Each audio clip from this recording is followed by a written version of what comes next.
Son ambition, développer les carburants du futur et notamment du kérosène à partir de résidus de bois. Au Pays Basque, le projet baptisé ECO commence à inquiéter de plus en plus d'associations. Porté par l'entreprise Élise Énergie, il prévoit d'implanter sur le bassin industriel de Lac, en Béarn, un site d'alimentation en hydrogène ainsi que 2 usines de carburants dits durables. Carburants durables, ce sont les mêmes carburants que l'on connaît et qu'on utilise aujourd'hui. Simplement, il y a une différence fondamentale, c'est qu'au lieu de les produire avec des énergies fossiles, avec du pétrole, on les produit à partir de ressources renouvelables, de l'électricité, de l'eau, des résidus agricoles et forestiers. Le projet avait été présenté par Emmanuel Macron l'an dernier comme étant l'investissement le plus important sur le bassin de Lac depuis 1951. 2 milliards d'euros pour un bénéfice écologique contesté. Au Pays Basque, une trentaine d'associations redoutent des conséquences environnementales dramatiques.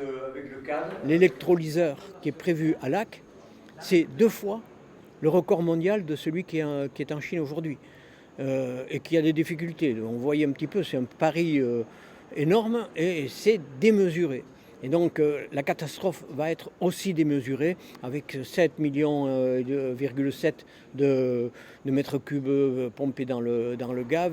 Autre crainte, pour la biomasse nécessaire à la production de kérosène, Élise Énergie prévoit des coupes d'arbres dans un rayon de 200 km autour de Lac. 14 000 hectares de forêt seraient menacés selon le CAD.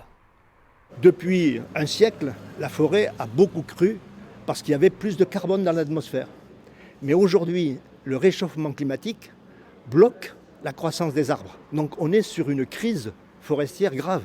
Donc on ne peut plus taper dans la forêt inconsidérément. Couper du bois pour faire voler des avions, une logique dénoncée par le collectif qui organise une réunion citoyenne mardi prochain à la Maison des Associations à Bayonne.